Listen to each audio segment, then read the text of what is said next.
ቅዱስ ዮሐንስ ዘደማስቆ ፎር ካርዲናል ቨርቹስ የሚላቸው አሉ። አራት የነፍስ ናቸው። አራቱ የነፍስ አለቆች እነማን ናቸው?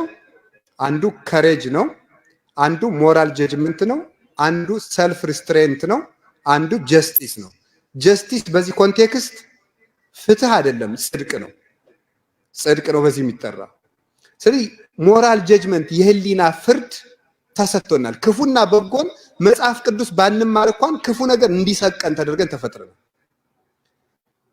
እነዚያ ትክክለኛነቶች በመጽሐፍ ቅዱስ ላልተዋጁ ሊያንሱ ይችላሉ እንጂ በየትኛውም የረከሰ ሀገር እንኳን ብንለው ሞራል ቫልዩስ አሉ። የማህበረሰብ በጎነቶች ይባል። ለምንድን ነው እነዚያ በጎነቶች እንዲኖሩ ያደረግነው?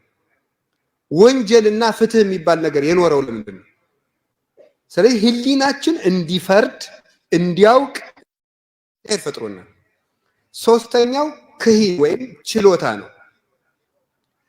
ችሎታ የሚባለው ምንድን ነው? አለመስራት እንችላለን። አለመስራት ጾም ለምሳሌ አልቻለን ብሎ ነው የምበላው እንላለን። እንዴት ነው አልቻለን ያለ? እግዚአብሔር ያሳየ ሸክም ነው ሆድ ምኑ ነው አልቻለን ነው። በቃ መቆየት እንችላለን። ወደን ነው የምንበላው። ወደን ነው የምንበላው። ወደን ስለምንበላ ነው እንጂ ስሜታችንን ስለምንከተል ነው እንጂ ስለማንችል አይደለም። አልችልም ምን ያልችል ለምንድነው ዘፈን የማትተው? ስለማልችል። ለምንድነው የማትችለው? ስለማትፈልግ ነው እንጂ ስለማትችል አይደለም። ስለማትወሰን ነው። ምቾትህን መልቀቅ ስለማትፈልግ ነው እንጂ ስለማትችል አይደለም። ችሎታ እግዚአብሔር ሰጥቶናል። ምክንያቱም እንደዚያ መሆንም ችለናልና። ግልጽ ነው? ግልጽ ነው ወይ? እንደዚያ መሆንም ችለናል። የሚመራውን ነገር ሰው ከለመደ የሚጠላውን ነገር አሁን ለምሳሌ ሲጋራ የሚያጨስ ሰው አክቲቭ ስሞከርስ እና ፓሲቭ ስሞከርስ የሚባሉ ሰዎች አሉ። አክቲቭ የሚባሉ ሁልጊዜ የሚያጨሱ ሰዎች ናቸው። ፓሲቭ የሚባሉ ደግሞ ከሚያጨስ ሰው አጠገብ እየተቀመጡ ጥቂት ጥቂት ብናኝ የሚለምዱ ናቸው። እነዚያ ዛ ትኳሹን እየተቀበሉ እየቀመሱ ነው የሚለምዱት። በመጀመሪያው ቀን እያሉ ነው የሚለምዱት፣ እየሳሉ ማለት ነው። ሁለተኛ ቀን ከዛ ወደ አክቲቭነት ይሸጋገራል። መራራውን ነገር እኮ ለምደነዋል። ቀንተን ነው የለመድነው፣ ፈልገን ነው የለመድነው። መራራውን ነገር ከለመድነው ያን ለመድመል ከቻል ያ አልነበረብንም። እንደዚህ አይነት ፍላጎት አልነበረብንም። የፈለግነውን ነገር እኮ መሆን እንደምንችል የማንፈልገውን ነገር ለጌጥ ብለን ለምደነዋል። ለጌጥ ብለን ለምደነዋል። ለጓደኝነት ብለን ለምደነዋል። ስለዚህ ለምደን መሆን እንደምንችል አሳይተናል። ችሎታ አለን እኮ የማንሆነውን ነገር ሆነን ታይተናል። ኔጌቲቭ በሆነ መንገድ መሆን የሌለብንን ነገር መሆን ከቻል አዎንታ በሆነ መንገድ መሆን ያለብንን ነገር መሆን እንደምንችል ይሄ ማሳያ ነው። አንተ እኮ ተምራችኋል ብዬ ነው አይደል? አልተማራችሁም? አሁን ሎጂክ የሚባለው ትምህርት ጥሩም ነው ክፉም ነው። እዚህ ሀገር እንደሆነ አላውቅም። ኢትዮጵያ ውስጥ ፍሬሽማን ኮርስ ነው የሚባለው፣ ፈርስት ይር ላይ ነው የሚሰጠው። እዚህ ምን ይሁን አላውቅም። ስለዚህ ሰው በምክንያት እንዲያስብ ነው። እንዲህ ብሎ እንኳን ማሰብ ይችላል። እኔ በቃ እምቢ ብሎኝ ነው ኃጢአት የምሰራው የሚል ሰው አለ። ምኑ ነው እምቢ ያለህ? ስለማታሰሩት ነው ህሊናቸውን። ነፍስ 5 የስሜት ሕዋሳት አላት። ስጋ 5 እንዳላት፣ ስጋ 5 እንዳላቸው ሰውነት 2 ክፍሎች አሉ፣ ቦዲ ፋኩሊቲስ የተባሉት ስጋና ምንድን ነው? ነፍስ አለ። ስጋ 5 የስሜት ሕዋሳት አሉት። ማሽተት፣ መስማት፣ መንካት፣ መቅመስ፣ ማየት፣ 5 አሉ። ነፍስ ደግሞ 5 አላት የሚለው ይሄ ቅዱስ ዮሐንስ ዘደማስቆ የሚባል 8ኛው ክፍለ ዘመን ላይ የነበረ የቤተክርስቲያን ሊቅ ነው የተናገረው። እነዚህ ያሉት ነው። ስለዚህ ሰው በአይኑ ያይና በጆሮው ይሰማና በአፍንጫው ያሸትና ምን ያደርገዋል? ምን ይለዋል መሰላችሁ? ፋንታሲ ይኖረዋል። በጣም አስፈላጊ ሆኖ ይታየዋል። ከዛ ሴንስ ፐርሰፕሽን ይኖረዋል። ፐርሴፕት ያደርገዋል። ደስ ይለዋል። ይሄንን ወደ ምን ይቀይረዋል? ወደ ኦፒኒየን ይቀይረዋል። ይሄን ባደርግ መልካም ነው ብሎ ያስባል። ወደ ኦፒኒየን ከቀየረው በኋላ ምን ያደርገዋል? ኢንተሌክት ያደርገዋል፣ ዕውቀት ያደርገዋል። ዕውቀት ካደረገው በኋላ ደግሞ ለሚያደርገው ጥፋት ምን ይሆናል? ሪዝኔብል ይሆናል። ሪዝን አለኝ ይላል። እኔ እኮ ኃጢአት የምሰራው ወድጄ አይደለም፣ ወጣት ስለሆንኩ ነው፣ ሰው ስለሆንኩ ነው፣ ስላልተማርኩ ነው፣ አገሬ ሩቅ ስለሆነ ነው፣ ንስሐ አባት ስለሌለኝ ነው፣ ወላጆቼ ስለበደሉኝ ነው፣ የምማርበት ትምህርት ቤት ችግር ስለሆነ ነው፣ ምናምን ቢዚ ስለሆንኩ ነው። ሪዝን ይሰጠዋል ማለት ነው። ለፐርሴፕሽኑና ለፋንታሲው ምክንያት እየሰጠው ይሄዳል ማለት ነው። ነገር ግን እነዚህን የሚያስተዳድርበት ምን አሉት? ከሬጅ አለው። ከሬጅ በቤተ ክርስቲያን ምን ተብሎ ነው የሚተረጎመው? ሙቀተ ሃይማኖት ነው የሚባለው። እስኪ በሉ ምን ማለት ነው? ሙቀተ ሃይማኖት ማለት መንፈሳዊ መነቃቃት ማለት ነው። መንፈሳዊ መነቃቃት፣ በመንግስተ ሰማያት መቅናት፣ በክርስቶስ ፍቅር መቃጠል፣ ለበጎ ነገር መቅናት ነው። ይሄ ሲኖረው ሴንስ ያደረገውን ነገር መናቅ ይችላል፣ ከስሜቱ መውጣት ይችላል። ከዚያ ምን ያደርገዋል? ቀጥሎ የህሊና ፍርዱን መከተል ነው። ይሄ ነገር መልካም ነው ክፉ ነው? የት ያደርሰኛል? የት ነው የሚያደርሰኝ? እንዲህ እያደረኩ ሲኦል እገባለሁ ወይስ ገነት? መጨረሻዬ ምን ይሆናል? ምንድነው የሚጨመርልኝ ነገር ብሎ መጠየቅ፣ የህሊናውን ፍርድ። የህሊና ፍርድ ፈርዶ ከወሰነ በኋላ የሚጎለው ምን ይመስላችኋል? ከኃጢአት ለመውጣት ሰልፍ ሪስትሬንት ማለት ትዕግስት ማለት ነው። ጽናት ወይም ብርታት ማለት ነው። ብርቱ መሆን፣ በወሰንበት ጉዳይ ላይ መጽናት ነው የሚያቅተን። ከኃጢአት ለመውጣት ንስሐ ለመግባት እንወስንና መቆየት ያቅተናል። በእናንተ አነጋገር ኮምፎርት ዞን ከሚባለው አለመውጣት ማለት ነው። ያን ደስታውን መፈለግ፣ ማጣጣም መፈለግ፣ ወይም ደግሞ የዛሬ ላድርገውና የዛሬ ወር ንስሐ እገባለሁ ማለት እሱን ማድረግ ጽናት እንዲጎለን ያደርጋል። በርትቶ መቁረጥ ነው። ያንን ለማድረግ ደግሞ ሁለት ነገር ማድረግ ያስፈልጋል። አንደኛ የንስሐን ክብር ማወቅና ሁለተኛ ሞትን ማሰብ ነው። ሰው ሞቱን ካሰበ ፈጥኖ ይወጣል። እንግዲህ ታውቃላችሁ፣ ባዮሎጂ ስትማሩ ሰው በመደበኛ ጊዜ የማይዘለውን ገደል ሲፈራ ይዘለዋል ይባላል አይደል? ሆርሞን ይበልጥ ስለሚመነጭለት በደንብ ዘሎት ይሄዳል። እኛ ለምንድን ነው ታዲያ ኃጢአታችንን እንደዚያ ገደል ቶሎ መዝለል ያቃተን? ንስሐ ግቡ ምናምን ስንባል አንዳንድ ጊዜ የሚያስቀኝ ቁረቡ ምናምን ሲቆይ ላስብበት ስትሉ እኔ ሳይቀር እንዲህ እስካሁን እዚህ ቤት ውስጥ እንደዚህ አዳራሽ ገብተን ብንቀመጥና በእሳት ቢያያዝ ውጡ ቤቱ እየተቃጠለ ነው ሲባል እስኪ እናስብበት ይባላል። እሳት ውስጥ ሆኖ ላስብበት አለ የለም ወይ? አልፈራንም፣ ሞትን እየፈራን አይደለንም፣ ወይም ደግሞ ክብር አላነቃቃል ብሏል። ክብር ትዝ አለ፣ የክብር ፍቅር አልገባንም። ያ ቢገባን ምንጥቅ ብለን እንወጣለን። እና እነዚህን መከተል ያስፈልጋል። እግዚአብሔር እነዚህን ሰጥቶናል። አራቱን የነፍስ ዳኛ አድርጎ ሰጥቶናል። አምስት አላት። እየተቀበለች ዝም ብላ የምትኖረው ያቺ እውሪቱ ነፍስ የምትባለው ናት። በስሜት የምታየውን ሁሉ ዝም ብላ የምትቀበል። እኔ ለተማሪዎች ለዚያ ላሉ ለጉባኤ ቤት ላሉ ደቀ መዛሙርት ትምህርታችሁን ሳጨርሱ ከሴት ጋር አታውጉላቸዋል። ምክንያቱም ፍቅር የሚባለው እናንተ የምትሉት እንዳይዛቸው ነው። እነሱን ከወደዱ እዚያ በኋላ ራት በላሽ ወይ ተኛሽ ወይ እያለ ጽናቱን መርሳቱ ነው። እና ምን እላቸዋለሁ? ለዚህ መድኃኒቱ ሴቶችን ትክ ብላችሁ አትዩዋቸው ነው የምላቸው። በጣም መልከ ጥፉ የሆነችው ሴት ከ10 ደቂቃ ወደ 20 ደቂቃ እይታውን ካራዘምከው መልኳ እያማረ ነው የሚመጣው።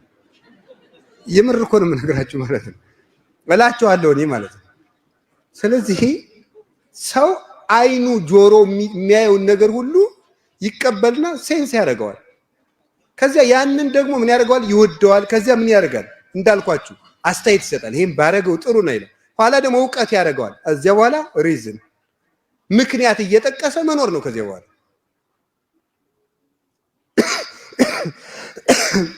ከቃሉ ጋር ናችሁ። እግዚአብሔር ከሁላችን ጋር ይሁን እና ንስሐ ለመግባት እነዚህ ሁሉ ጥርግ አድርጎ ማወቅ ያስፈልጋል። ንስሐ ማለት ክፋትን መጥላት ነው፣ ኃጢአትን መጥላት። ሁለተኛ ወደ እግዚአብሔር ምን ማለት ነው? መመለስ ማለት ነው። ንስሐ ማለት መመለስ ማለት ነው። መመለስ ፍቹ በራሱ ንስሐ ማለት ሲተረጎም መመለስ ነው። ወዴት ነው የምንመለሰው? በጣም ግሩም። ወደ እግዚአብሔርና ወደ ማን? ወደ ራሳችን እንመለሳለን። አንድ ሐሳብ ልንገራችሁ። ንጽህና ማለት ምን ማለት ነው? ንጽህና ምንድን ነው? ንጽህና ማለት ነው ኃጢአት አለመኖር። እውነታችን ነው። ልብሱን አጥበን ስንጨርስ ምን አለ እንላለን? ነጻ እንላለን። ስለዚህ ነጻ ማለት ምን ማለት ነው? የተደረበበት ነገር ምን አለው ነው? ለቀቀው ማለት ነው። እና ልብሱ ወደ ቀደመ ተፈጥሮ ምን አለ ነው? ተመለሰ። ስለዚህ እኛ ኃጢአት ስንሰራ ሌላ ነገር አለ የሚሰጠው። ወደ ነበርንበት ተፈጥሯችን፣ ወደ ጥሩ ተፈጥሯችን ነው የምንመለሰው። ኃጢአት እንስሳ ያደርጋል፣ አውሬ ያደርጋል፣ ሰይጣን ያደርጋል። ሰውን ራሱን ማለት ነው። የሰው ሰይጣን፣ የሰው አውሬ፣ የሰው እንስሳ ያደርጋል። ስለዚህ ከዚያ ወደ ሰውነት መመለስ ነው። የጫነውን ትቢያ ማራገፍ፣ ዝገቱን ማራቅ ማለት ነው። ይሄ ስለሆነ ንስሐ ወደ ተፈጥሮ መመለስ ነው። ማንነትን መመለስ ማለት ነው። ሰው አሁን በዚህ ዘመን የማንነት ጥያቄ ሲል እኔ ያስቀኛል። የማንነት ጥያቄስ ሰው በሆንን አሁን ሁላችንም የማንነት ጥያቄ አለብን። እንደ ሰውነታችን እየኖርን አይደለም በእውነቱ ማለት ነው። ሌላ ማንነት ነው የምንኖረው። ስለዚህ ወደ ትክክለኛ ማንነት መመለስ። አሁን ለምሳሌ እናንተ ለሆነ ስጦታ ከመንግስት ቢሮ ተሰልፋችሁ ሲጠራችሁ አንድ ሰው ስማችሁን ትቶ አቶ አውሬ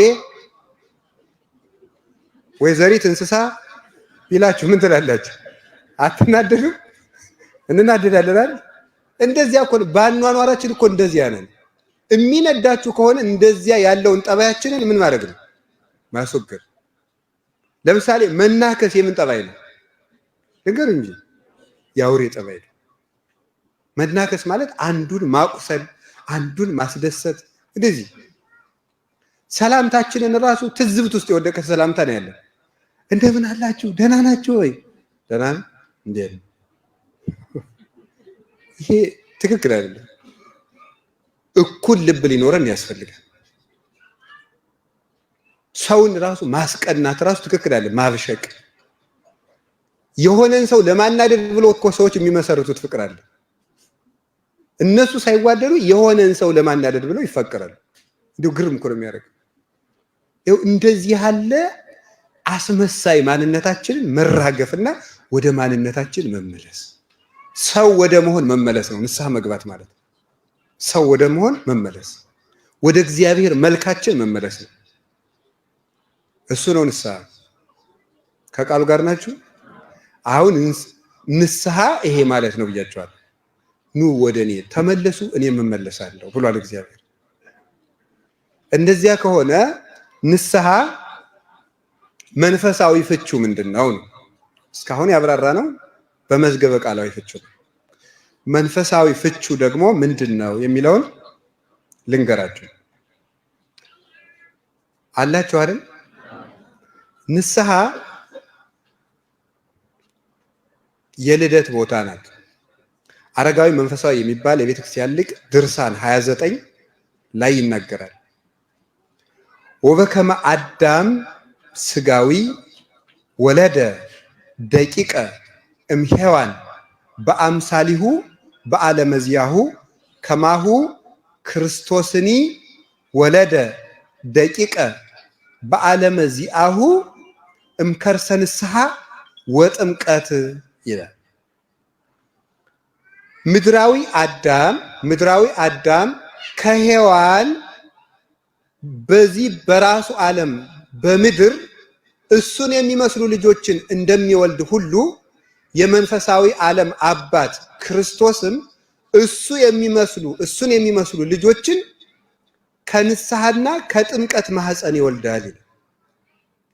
አዳም ከሚስቱ ከሔዋን በገዛ ዓለሙ እሱን የሚመስሉ ልጆቹን እንደወለደ የመንፈሳዊ ዓለም ልደት አባት ክርስቶስም ከንስሐ ማህፀን እሱን የመሰሉ ልጆችን ይወልዳል።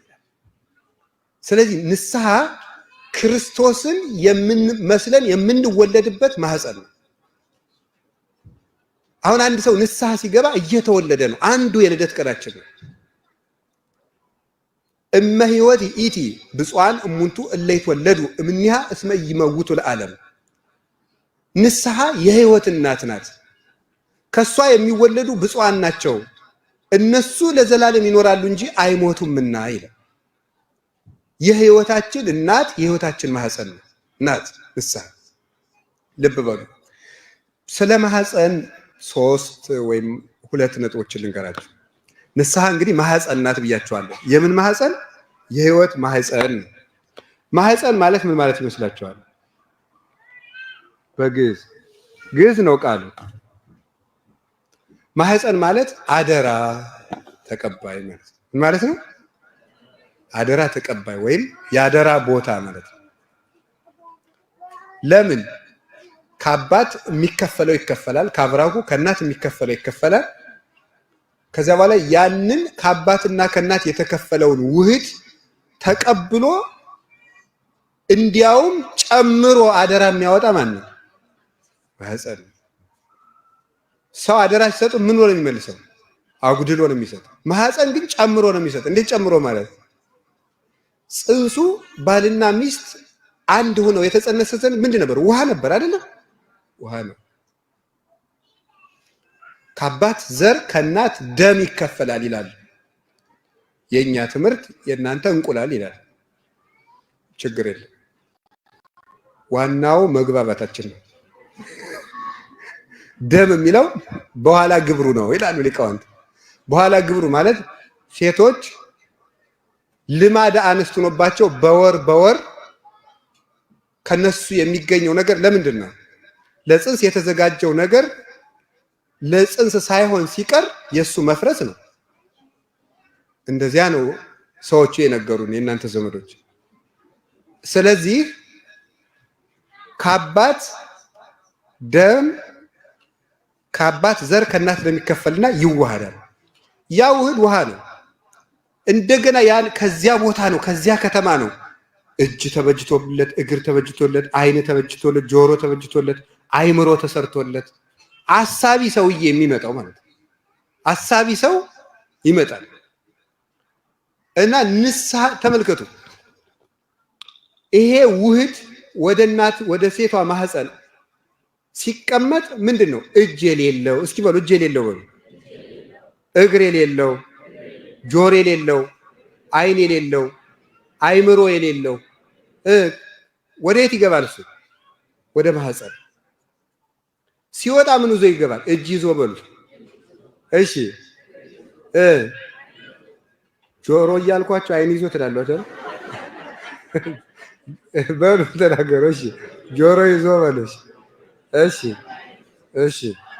እሺ በቃ አጠቃላይ ምን ይዞ ይወለዳል? አካል ይዞ ይወለዳል። አካል ማለት የግዕዝ ቃል ነው። አካል ማለት ዘአክል ማለት ነው። በቂ ማለት ነው። ምንድን ነው በቂ ማለት?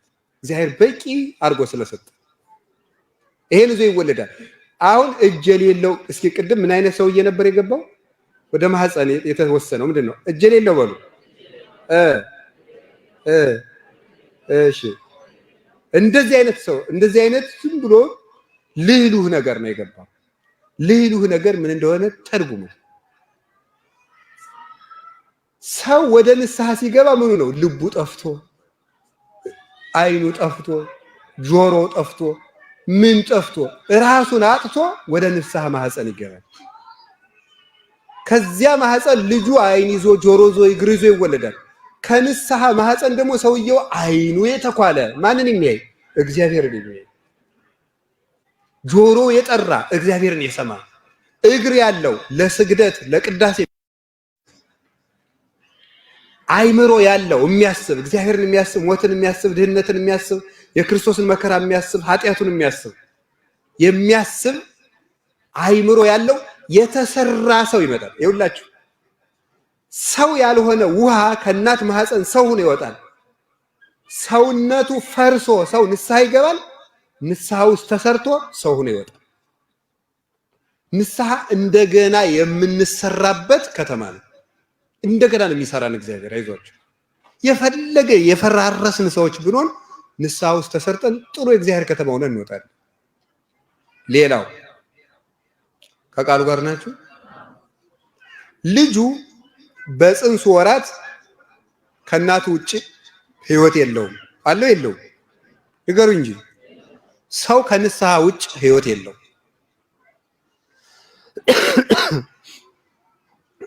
በማህፀን ውስጥ የሚያገኘው ምግብ አለ። እግዚአብሔር በሰጠለት በሰራለት ቱቦ አማካኝነት እናቲቱ የበላችው ሁሉ ወደ ልጁ አይላክም። እንደምታውቁት ነው። ተጣርቶ ለልጁ በሚመጥን መንገድ ለሱ የሚጠቅመውን ያህል ምግብ እየተሰጠው፣ ሙቀት እየተሰጠው፣ ኦክሲጅን እየተሰጠው፣ ምቾት ተሰጥቶት በጣም አስደናቂ ሐኪሞች ቁመው ቢያስረዱን ጥሩ ነበር ስለ ጽንስ አኗኗር ማለት ነው። እና ያንን ሁሉ ተመችቶት ይኖራል። ካልሆነ ይሞታል። ልጁ ያለ ጊዜው ከወጣ ይሞታል። ሰው ከንስሐ ከተለየ ህይወት የለውም፣ የሞተ ነው።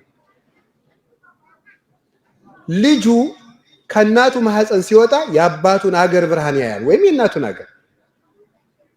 ልጁ ከእናቱ ማህፀን ሲወጣ የወላጆቹን ሀገር ብርሃን ያያል። እውነት አስብ። ሰው ከንስሐ ማህፀን ሲወጣ የእግዚአብሔርን ብርሃን ያያል ይላል አረጋዊ መንፈሳዊ። በጨለማ ማህፀን ውስጥ ተጠቅሎ የነበረው ባለማወቅ በድንቁርና ተይዞ የነበረው የእግዚአብሔርን ብርሃን ያያል። ብነ ሰለስቱ ልደታት ይላል ቅዱስ አትናቴዎስ በቅዳሴው ደግሞ ሲናገር፣ ለኛ 3 ልደት አለን ይላል። 3 ልደት አለን።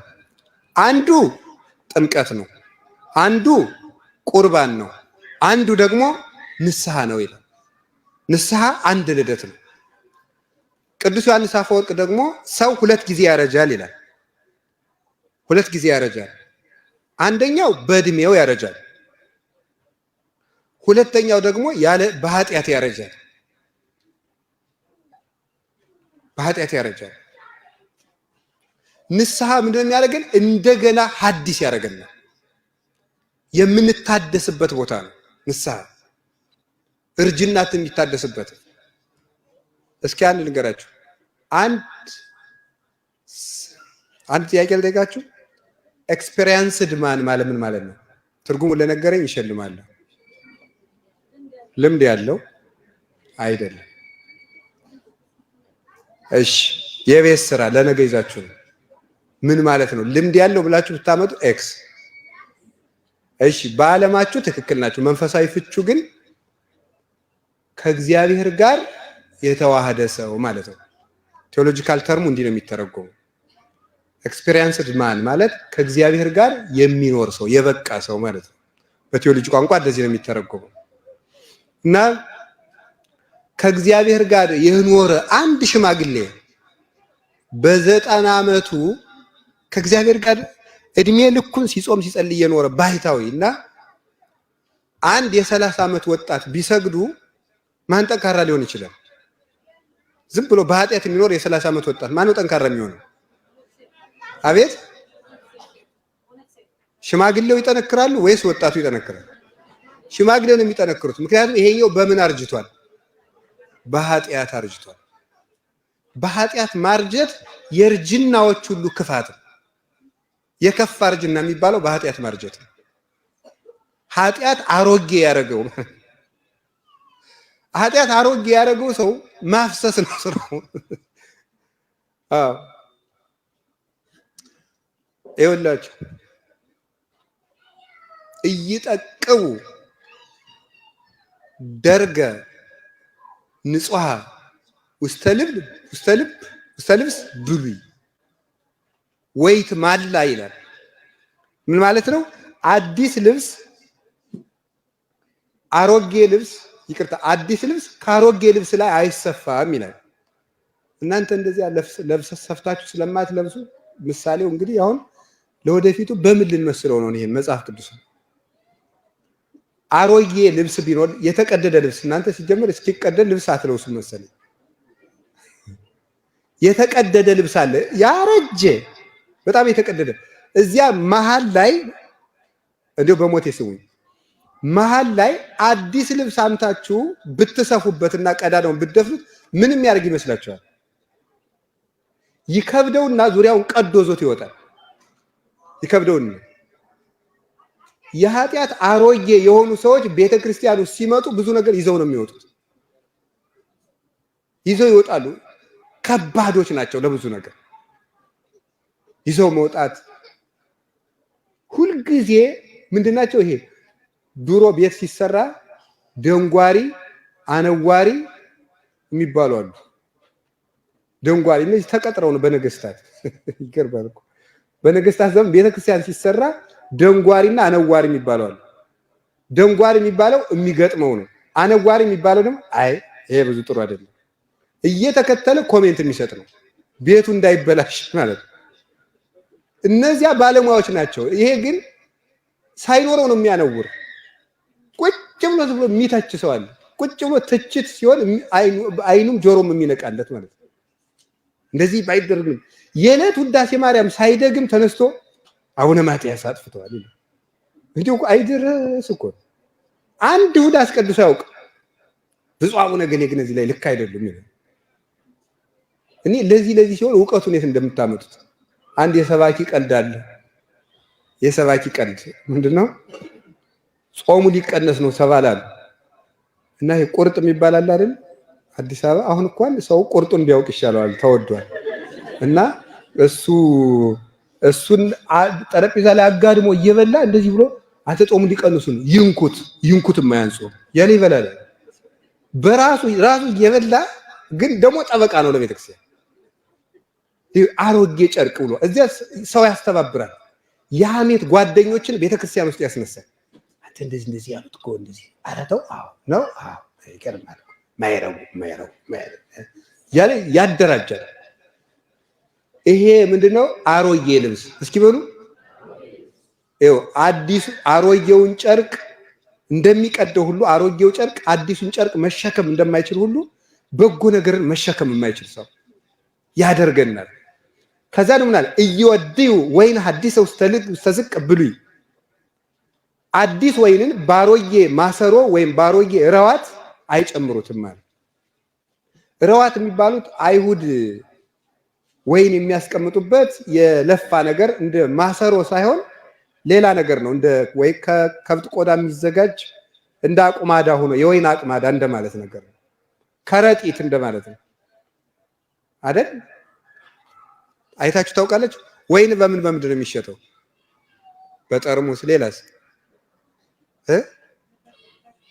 በምንድን? በቃ በሆነ ነገር እና እነዚያ በአዲስ ባሮጌ ማሰሮ ሲጨመር ምን ይደረጋል መሰላችሁ? ባሮጌ ማሰሮ ሲጨመር ወይኑ ይሰነጥቀዋል ወይም ይቀደዋል። ልብ ብላችሁ ስሙ። ጌታ እኮ ነው ያስተማረ ማቴዎስ ምዕራፍ 9 ላይ አዲስ ወይን ባሮጌ ማሰሮ አይጨመርም ማለት። አዲስ ወይን ለምን ይሰነጥቀዋል?